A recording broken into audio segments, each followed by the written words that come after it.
పర్యటనలో భారత్ క్రికెట్ జట్టు 5 మ్యాచ్ల టెస్ట్ సిరీస్ ఆడనుంది. మొదటి టెస్ట్ మ్యాచ్ జూన్ 20న లీడ్స్ లో జరగనుంది.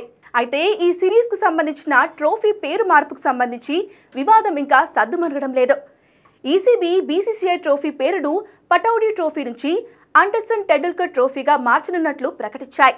అయితే దీనిని చాలా మంది వ్యతిరేకించారు. సునీల్ గవాస్కర్ కూడా దీనికి వ్యతిరేకంగా గలం విప్పిన వారిలో ఉన్నారు. ఇప్పుడు స్వయంగా సచిన్ టెండూల్కర్ ఈ విషయంపై ఇంగ్లాండ్ క్రికెట్ బోర్డు, భారత క్రికెట్ కంట్రోల్ బోర్డు అధికారులతో మాట్లాడారు. సచిన్ టెండూల్కర్ బీసీసీఐ, ఈసీబీ అధికారులతో మాట్లాడి పటౌడీ వారసత్వం ఈ సిరీస్తో ముడిపడి ఉండేలా చూసుకోవాలని అభ్యర్థించారు. సచిన్ యొక్క ఈ అపీల్ను ఇంగ్లాండ్ క్రికెట్ బోర్డు కూడా సీరియస్గా తీసుకుంది. ఐసీసీ చైర్పర్సన్ జైషా స్వయంగా ఈ విషయంపై ఈసీబీ అధికారులతో మాట్లాడారు.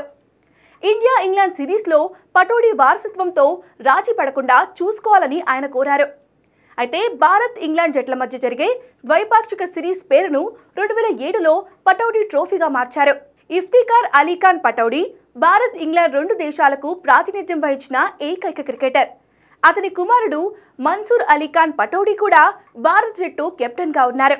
భారత క్రికెట్కు 75 ఏళ్లు పూర్తయిన సందర్భంగా పటౌడీ కుటుంబానికి గౌరవార్థం మెరిల్బోర్న్ క్రికెట్ క్లబ్ ఈ నిర్ణయం తీసుకుంది.